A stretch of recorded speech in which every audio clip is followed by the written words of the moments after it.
Hello dear students, मैं आपके reasoning faculty Shantanu इस अनप्रेडिक्टेबल सिचुएशन में आपके सामने आया हूं। आप लोगों को सबको पता होगा इस समय गवर्नमेंट का जो हमारा ऑर्डर चल रहा है, गवर्नमेंट का जो सीक्वेंस चल रहा है लॉकडाउन का, उसको हम फॉलो कर रहे होंगे। उम्मीद करता हूं आप सभी घर में अच्छे होंगे, सुरक्षित होंगे, सेफ़ होंगे। और हमारी सावधानी कोचिंग ने आपके सामने एक छोटा सा प्रयास किया है। हमारी पढ़ाई काफ़ी नुकसान हुई है, तो उसी को देखते हुए मैं अभी जो हमारे अपकमिंग एग्ज़ाम्स होंगे उनमें पूछा जाने वाला एक बहुत ही इम्पॉर्टेंट टॉपिक है कोर्स ऑफ एक्शन, जिसको मैं आपके सामने यहाँ पे डिलीवर करूँगा। तो कोशिश करिएगा, इसको अच्छे से समझिएगा। जो भी दिक्कतें होंगी आप नीचे कमेंट बॉक्स में ज़रूर बताइएगा, और सबसे ज़रूरी सेफ़ रहिएगा, सुरक्षित रहिएगा। डियर स्टूडेंट्स, ये टॉपिक शुरू करूँ उसके पहले इस टॉपिक की नींव जो कहते हैं, बैकबोन कहते हैं, इनके ऑप्शंस बहुत इंपॉर्टेंट होते हैं। तो पहले मैं आपको एक एक करके इनके ऑप्शंस बताऊंगा, कब कौन सा ऑप्शन लगाते हैं। सबसे ज़्यादा डाउट होता है एग्ज़ाम में कि हम कब कौन सा ऑप्शन लगाएं। पहला ऑप्शन इसका है इफ़ ओनली वन फॉलो। ये तो देखते से क्लियर होगा कि अगर दो कंक्लूज़न दिए गए हैं और उसमें पहला वाला कंक्लूज़न आपका सही है तो हम ओनली वन लगाएंगे। ओनली टू के साथ भी यही होगा, केवल दूसरा अगर सही है तो ओनली टू ऑप्शन वहाँ फॉलो होगा। सबसे ज़्यादा परेशान करने वाली जो चीज़ होती है कोर्स ऑफ एक्शन या किसी भी लॉजिकल रीजनिंग में, वो होती है ईदर और, कि हम ईदर और कब लगाएं। ईदर और का मतलब ही होगा कि हमारे पास दो कंक्लूजन होंगे, उनमें से कोई एक ऐसा होगा जो इस दी गई कंडीशन को फॉलो करेगा। तो ईदर और लगाने का एक बहुत ही अच्छा सा रूल है, मैं आपको बता रहा हूँ, उसको याद रखिएगा। अगर एक ही समय में दो एक्शन हो, टाइम पीरियड एक ही हो और उस एक टाइम पीरियड में दो एक्शन हो रहे हों, तो याद रखना वहाँ पे ईदर और वाला ही केस फॉलो होता है। फिर से सुनिएगा, एक ही टाइम पीरियड में एक ही समय में अगर दो एक्शन हो रहे हैं तो हमेशा उस सिचुएशन में सिर्फ एक ईदर और का केस बनेगा, वहाँ पे कोई एक उसमें से सही होगा। ठीक है, नीदर नॉर, ये तो क्लियर है। नीदर नॉर का मतलब ही होता है कि दोनों ही गलत होंगे, और बोथ जो कि क्लियर है कि बोथ का मतलब होगा कि दोनों फर्स्ट और सेकंड दोनों के दोनों दी गई कंडीशन को फुलफिल करेंगे। डियर स्टूडेंट्स, अब आते हैं बारी, हम करते हैं स्टार्ट अपना रूल्स की। देखो, लॉजिकल रीजनिंग यार मतलब ही होता है कि लॉजिक लगाना है हमको, यहाँ पे अपने दिमाग से क्वेश्चंस को सॉल्व करना है। और एक्चुअली होता भी यही है, एग्जाम्स में रूल्स नहीं याद होते हैं, एग्जाम्स में हम सिर्फ अपना लॉजिक लगाते हैं। तो सबसे बड़ी बात, सबसे बड़ा रूल्स आप याद रखिएगा, हम एकदम किसी भी क्वेश्चन को प्रैक्टिकल होकर सोचेंगे। प्रैक्टिकली सोचेंगे मतलब हम उसको अपने ऊपर ले लेंगे कि अगर हम उस जगह पे होते तो क्या करते। फिलहाल कुछ छोटे रूल्स हैं, मैं आपको बता रहा हूँ, शायद ये हेल्प करेंगे, और रेगुलर आप प्रैक्टिस में रहोगे तो चीज़ें आपसे बनेंगी।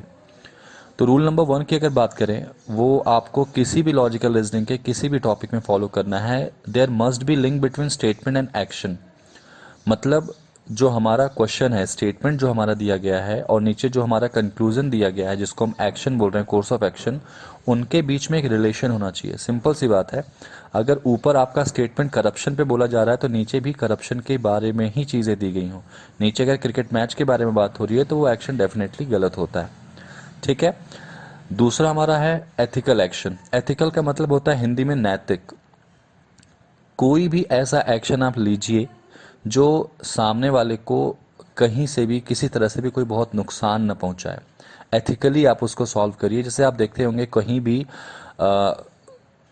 एक्शन, अगर मान लीजिए कोर्ट की बात करूं मैं, जैसे मान लीजिए सुप्रीम कोर्ट है, तो सुप्रीम कोर्ट किसी की बात सुनकर तुरंत एक्शन नहीं लेता, और जो एक्शन वो लेता है वो ये सोच के लेता है जिससे कि सामने वाले का भला हो, वो किसी भी फील्ड में हो।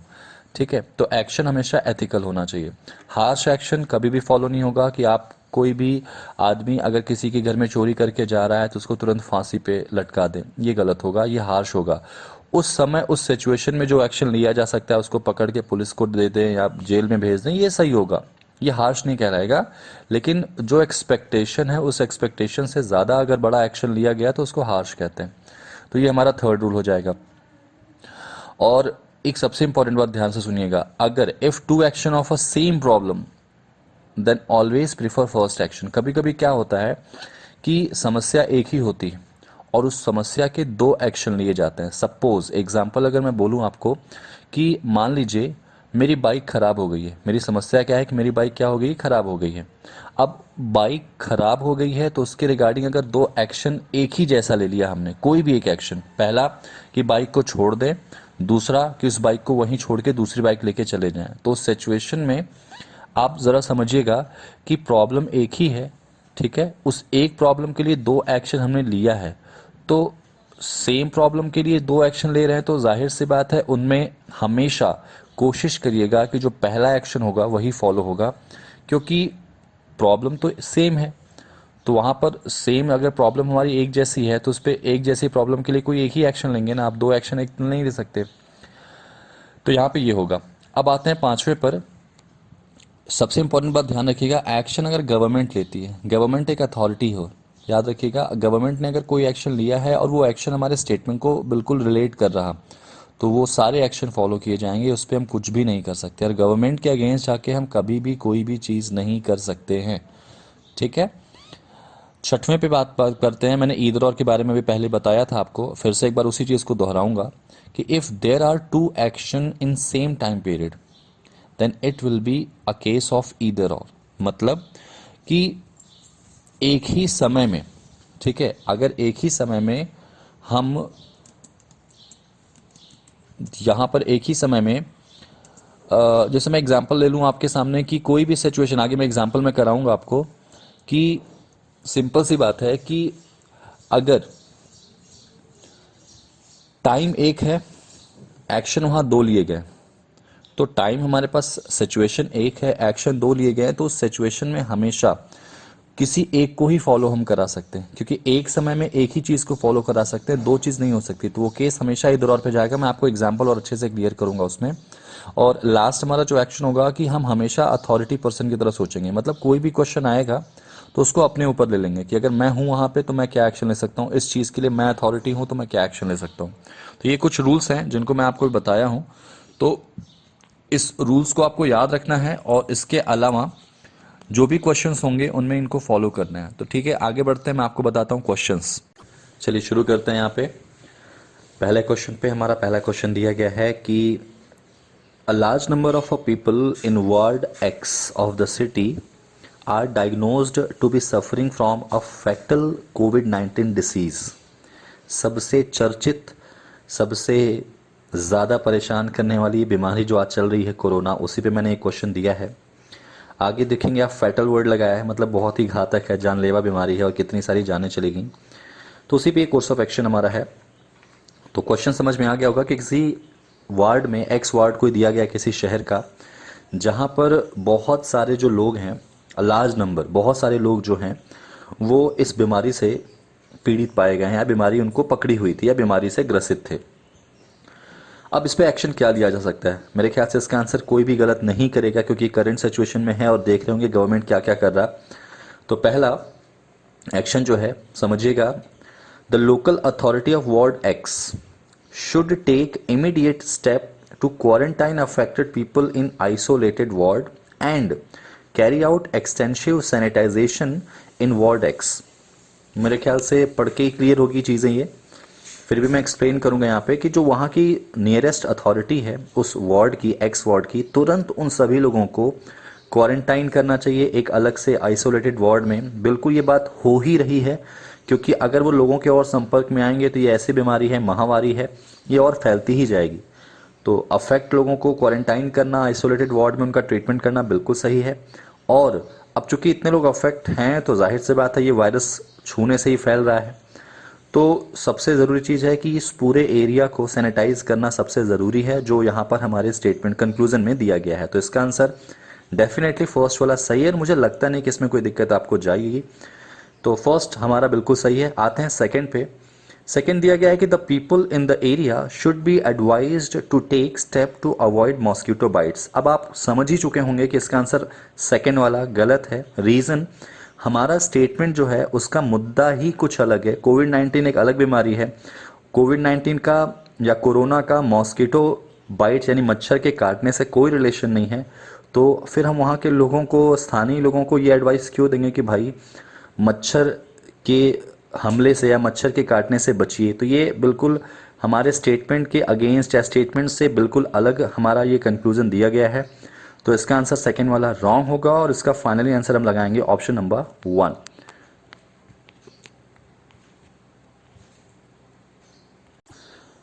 दूसरे क्वेश्चन पे चलते हैं। दूसरे क्वेश्चन का हमारा स्टेटमेंट दिया गया है severe dot in reported to have set in several part of the country। एक भयंकर सूखा हमारे देश के कुछ भाग में रिपोर्ट किया गया है, पाया गया है। सूखा मतलब कि कहीं ना कहीं आपको पता होगा कि वहाँ बारिश नहीं हुई होगी और बारिश ना होने से किसानों का और आम जनजीवन कितना ज़्यादा प्रभावित हुआ होगा। उसके बारे में हम एक्शन क्या ले सकते हैं, कौन एक्शन ले सकता है। सबसे बड़ी बात हमारे स्टेटमेंट में जो बात की गई है वो देश के रिगार्डिंग की गई है और देश में जो एक्शन लेता है वो कौन ले सकता है। जाहिर सी बात है हमारी सरकार ही एक्शन लेगी। तो पहला एक्शन क्या सरकार ने ही एक्शन लिया है, रिलेशन बन रहा।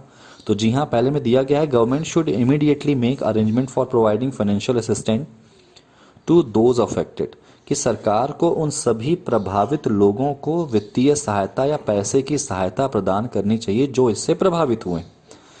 एक बार की देखा जाए तो बिल्कुल सही लग रहा है, लेकिन ज़रा सोचिए, मैं थोड़ा सा रिलेट करूंगा इसी कोविड-19 से, कोरोना वायरस से। सरकार पैसे दे रही है इंसानों को, लेकिन पैसे से ज़्यादा सरकार आम जो गरीब तबके के लोग हैं, जो बिलो पॉवर्टी लाइन लोग हैं, उनको अनाज, उनको वो सारी चीज़ें दे रही है जो वो खाने पीने में इस्तेमाल कर पा रहे हैं। क्योंकि जो समस्या है यहाँ पर, अगर समस्या बात करूँ तो सूखा की है। हमें सरकार पैसा देगी, हम चीज़ खरीद ही नहीं पाएंगे ना, क्योंकि चीज़ अवेलेबल ही नहीं है, सारा कुछ नुकसान हो चुका है, सूखा हो चुका है। तो वहाँ पर और सरकार कितने लेवल पे पैसा दे पाएगी, कितना पैसा दे पाएगी? इस पैसे से क्या सारी वो जो उस 1-2 महीने का जो चल रहा है हिसाब किताब, क्या वो पूरा कंप्लीट हो पाएगा? नहीं हो पाएगा। तो फाइनेंशियल असिस्टेंट वो उतना इफेक्टिव नहीं है इस सिचुएशन के रिगार्डिंग, इसीलिए पहला गलत है। हालांकि गवर्नमेंट ने एक्शन लिया है, लेकिन हमारे स्टेटमेंट को कंप्लीटली फॉलो नहीं कर पा रहा, कंप्लीटली सेटिस्फाई नहीं कर पा रहा, तो पहला गलत है। दूसरा, फूड वाटर एंड फॉडर, खाना पानी और चारा, जो पशुओं का चारा होता है, should immediately be sent to all these areas to save the people and cattle.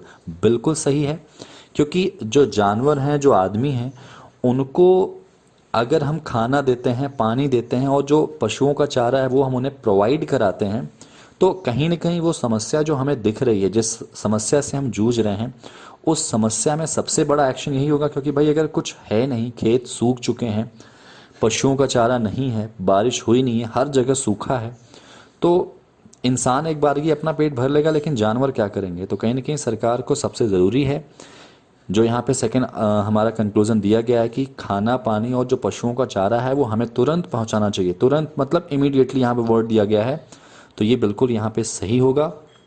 इसका फाइनल आंसर जो होगा वो कौन सा होगा? Second option. चलिए तीसरे क्वेश्चन पे आते हैं। तीसरा क्वेश्चन दिया गया है, a large number of people die every year due to drinking polluted water during the summer.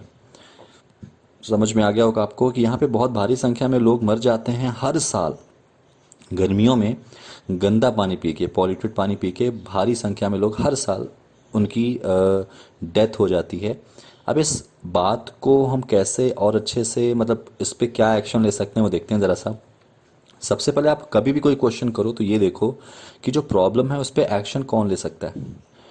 तो देखते हैं, अब इतने सारे लोग मर रहे हैं तो जाहिर सी बात है इस बड़े पैमाने पर एक्शन हमारी गवर्नमेंट लेती है। तो पहला एक्शन बिल्कुल गवर्नमेंट ने लिया है, और क्या लिया है कि government should make adequate arrangement to provide safe drinking water to all its citizen. हाँ बिल्कुल सही है, क्योंकि सरकार को अब चूंकि ऐसा हो रहा है तो इस जो डेथ रेशियो है उसको कम करना है उनको, या ख़त्म करना है उनको है। तो उनको, जो लोग हैं जो पॉल्यूटेड पानी पी के मर रहे हैं, उनको इस पॉल्यूटेड पानी को ना पीने मिले।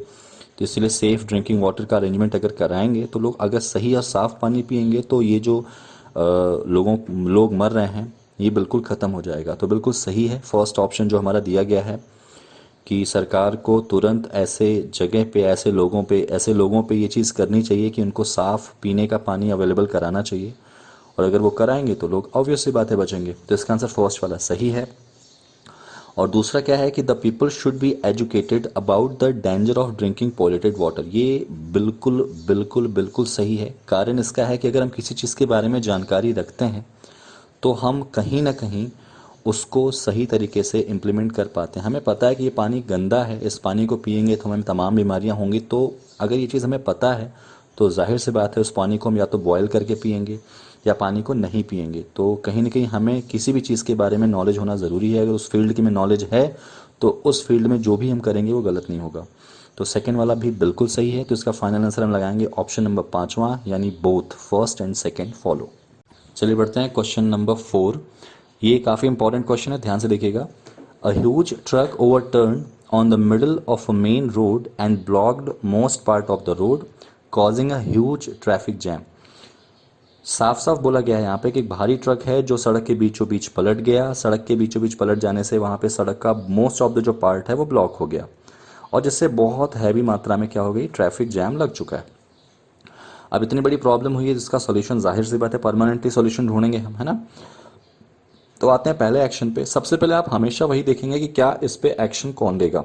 तो हाँ, ट्रैफिक पुलिस ही लेगी, ट्रैफिक डिपार्टमेंट लेगा। तो पहले में हाँ, एक्शन वही ले रहा है जिसको लेना चाहिए। इसने एक्शन क्या लिया है कि traffic department should immediately send man and equipment to move the truck and clear the road.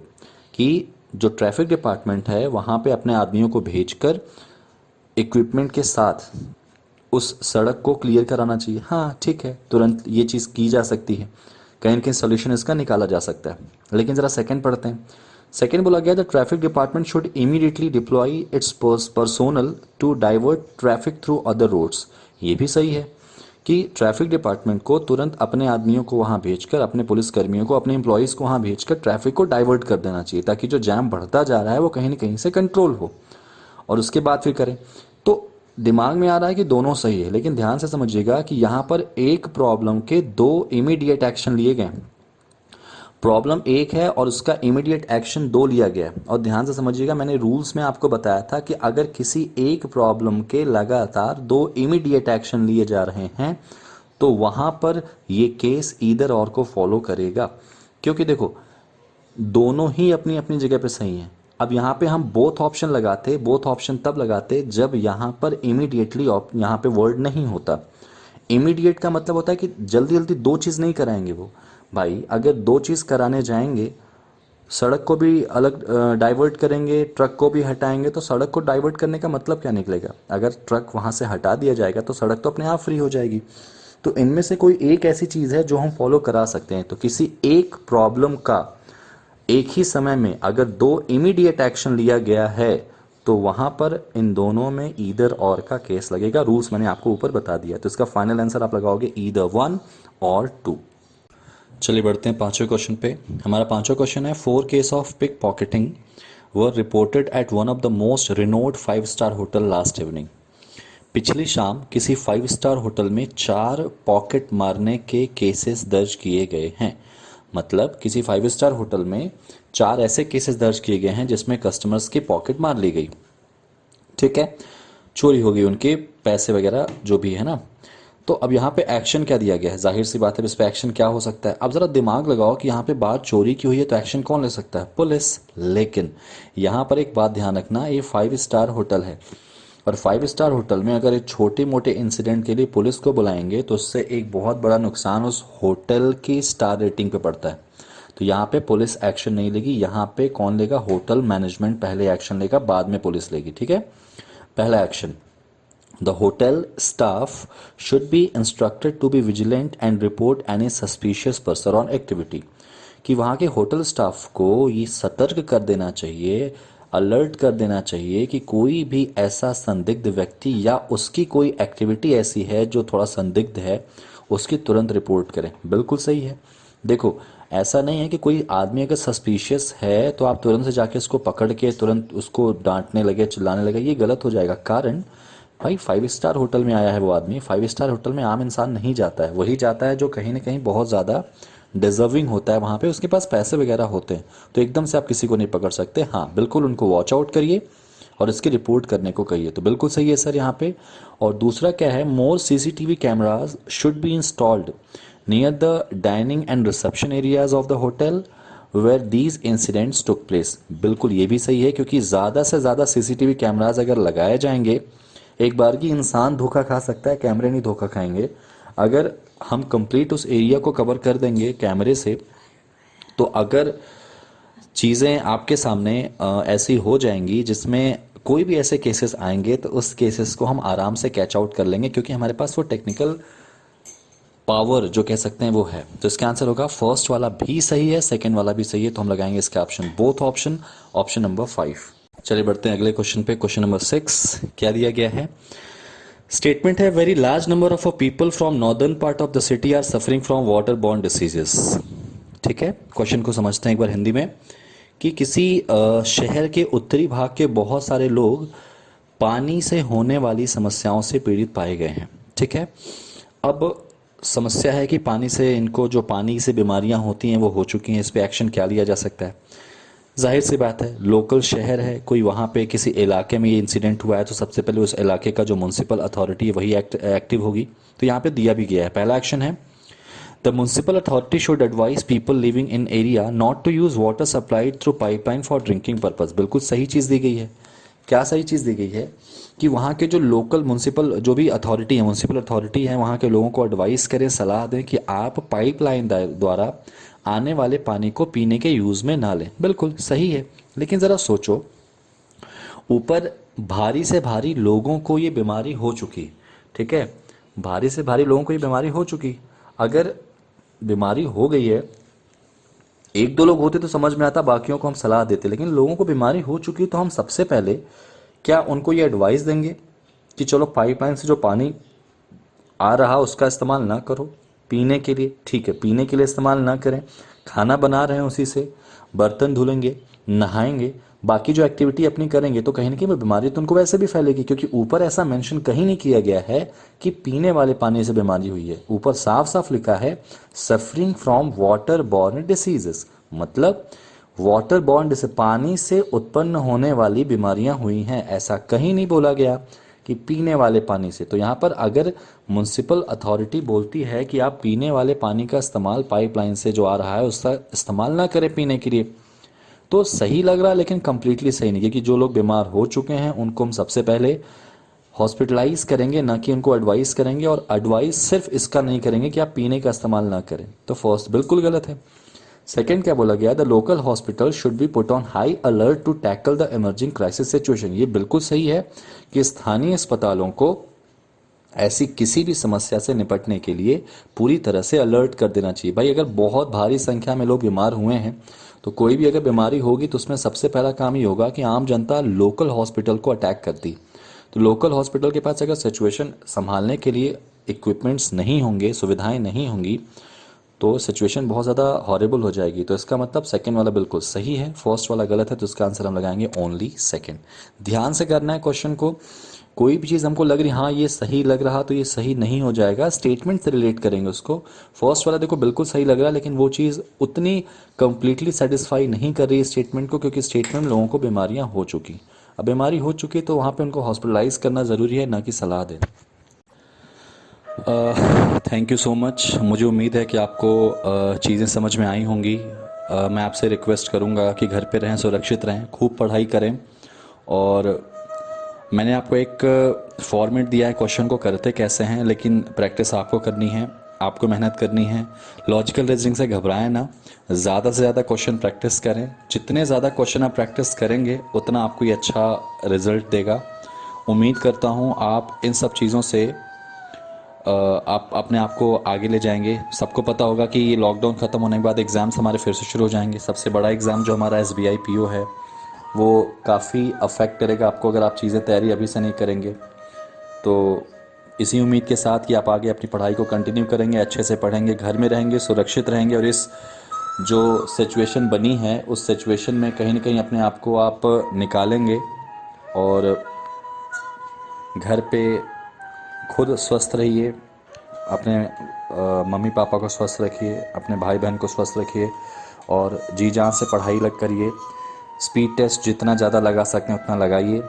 कोई भी डाउट होगा तो हम फिर से आपके सामने आएंगे, और इसी तरह की और वीडियोस आपके सामने लेके हम ज़रूर प्रस्तुत होंगे, सामने आएंगे। ठीक है, तो मिलते हैं आगे की वीडियो के साथ। Thank you so much. Hope for the best day.